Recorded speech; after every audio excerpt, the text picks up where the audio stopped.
Olá, pessoal. Espero que esteja tudo bem com vocês.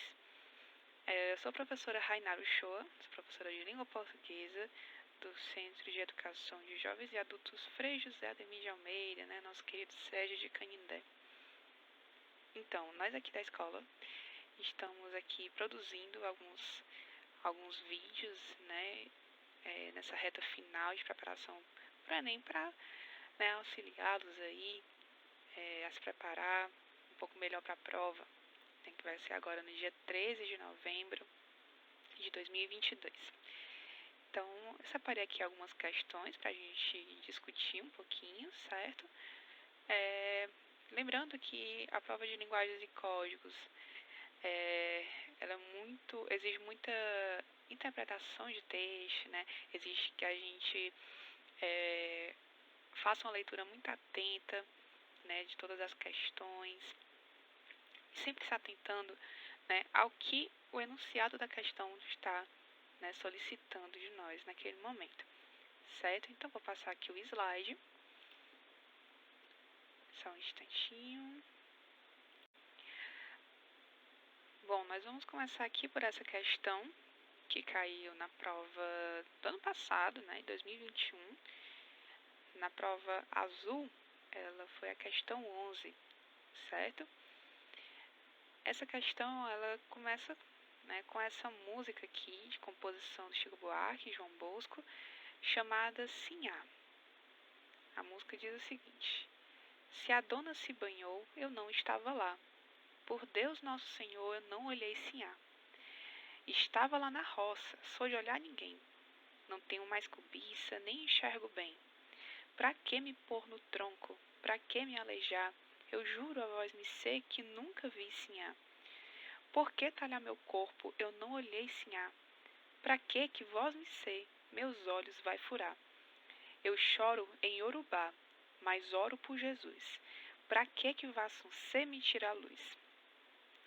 Então, a gente vê aqui pela própria leitura, que se faz aqui da letra dessa música, a gente já nota aqui uma particularidade, A gente está falando aqui de uma situação que não é vivida nos tempos de hoje, mas certamente, se trata de uma situação vivida aí nos tempos de escravidão aqui no Brasil, relatando aqui uma situação de uma pessoa, provavelmente um escravo, que estava sendo interpelado aí pelos seus senhores, etc.,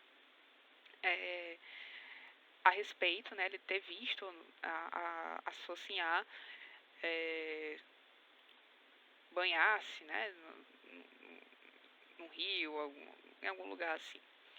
Então, passando aqui para o enunciado da questão, ele pergunta: no fragmento da letra da canção, o vocabulário empregado e a situação retratada são relevantes para o patrimônio linguístico e identitário do país, na medida em que...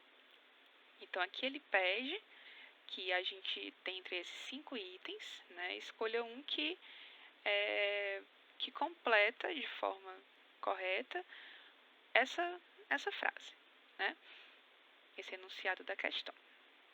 Então, a gente vê aqui que é uma questão que não exige da gente um conhecimento gramatical, nem literário, ele é apenas interpretação de texto, falando aqui, trazendo aqui resgatando aqui a questão do patrimônio linguístico do nosso país, Então, a respeito aqui desse texto, ele mostra, assim, de uma forma muito direta, muito incisiva, as formas de violência que o negro sofria naquele tempo. Perceba que ele está falando sobre talhar o corpo. Olha que o vocabulário que é empregado, nessa situação. Para que talhar meu corpo? Para que furar os meus olhos? Então, a gente vê aqui uma demonstração muito grande de violência, muito perceptível. Para que me aleijar? A gente também tem essa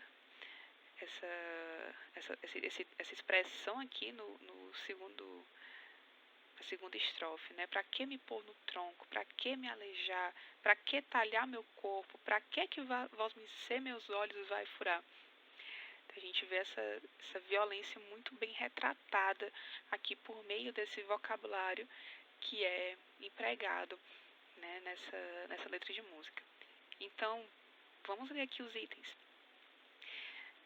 Então ele fala que o vocabulário empregado e a situação retratada são relevantes para o patrimônio linguístico e identitário do país, na medida em que, letra A, remetem à violência física e simbólica contra os povos escravizados.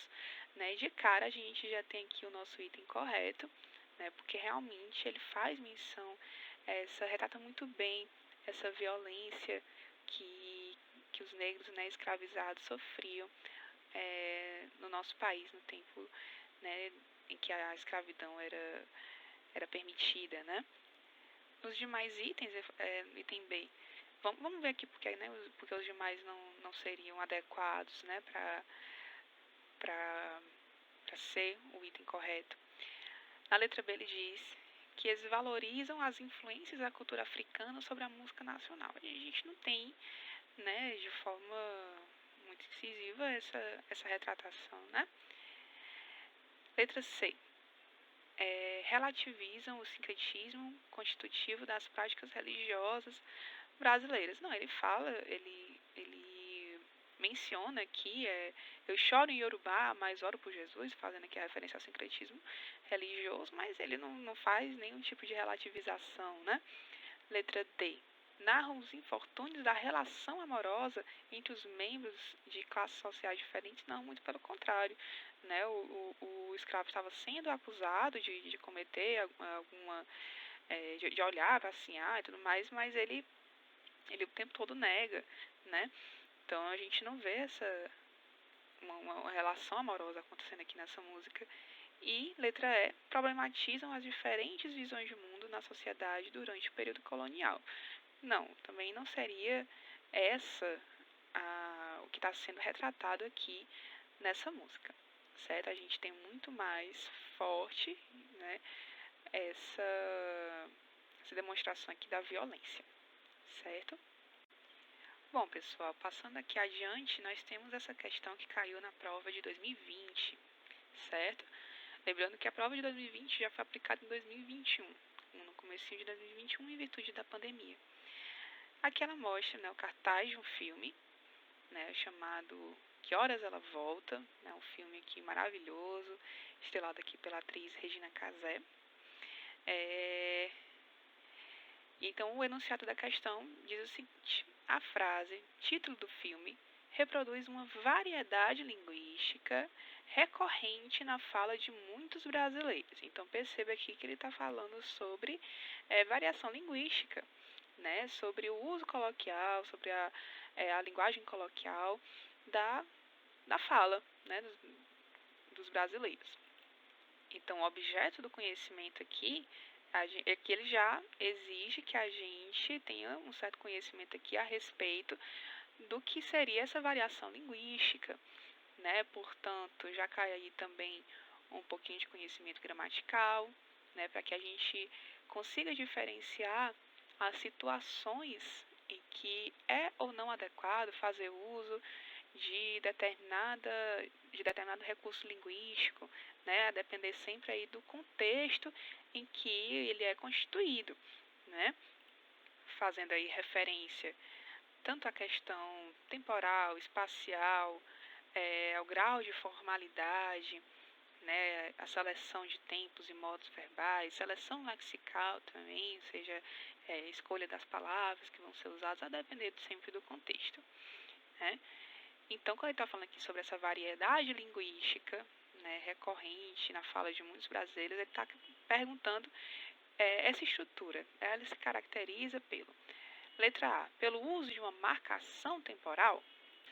Não, no caso, né, a marcação temporal, ela seria mais adequada se a gente tivesse aí a presença de advérbios, né? Essa marcação temporal é feita por essa classe gramatical. A gente tem advérbios que remetem realmente a uma ideia de tempo, como ontem, hoje, amanhã, agora, já, cedo, tarde, em breve, nunca, sempre, né?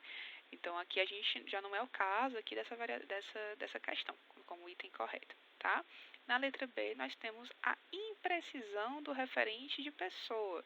Não, o referente de pessoa tá bem preciso aí, né? Está se referindo à hora que determinada pessoa volta, né? Ela volta, terceira pessoa aqui.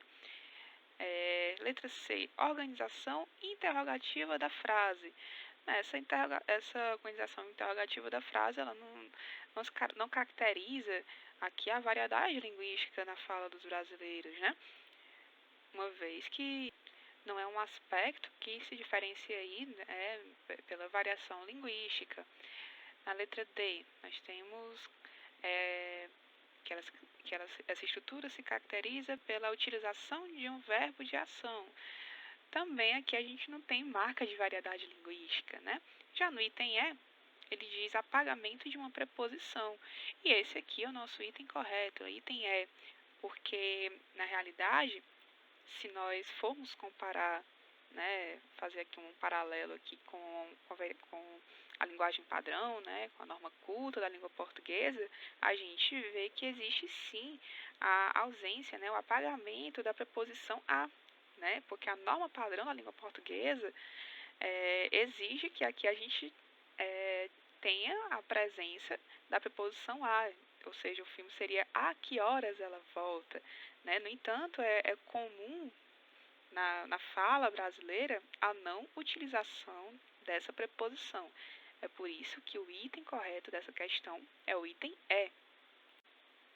Então é isso, pessoal, para que o nosso vídeo aqui não fique ainda, né, muito longo, a gente vai encerrar por aqui. Discutimos aqui duas questões de provas passadas do Enem, uma de 2020, outra de 2021, uma trazendo apenas interpretação de texto e a outra já um conhecimentozinho mais tranquilo ali de gramática, nada muito difícil, nada muito complicado. E assim, né, basicamente o nível das questões que vocês vão encontrar agora no dia 13, tá bom? Gente, façam a leitura com muita tranquilidade, tentem entender o que é que o enunciado pede de vocês, atentem-se muito a isso, certo? Porque pode acontecer muito de você olhar para um item e achar, não, esse item está correto, mas não é exatamente aquilo que está sendo pedido na questão. É por isso que a gente tem que ter muita atenção, né, quando a gente faz a leitura do enunciado, tá bom? Então, agradeço pela atenção de vocês e desejo que vocês façam uma excelente prova, tá bom? Um abraço, até mais.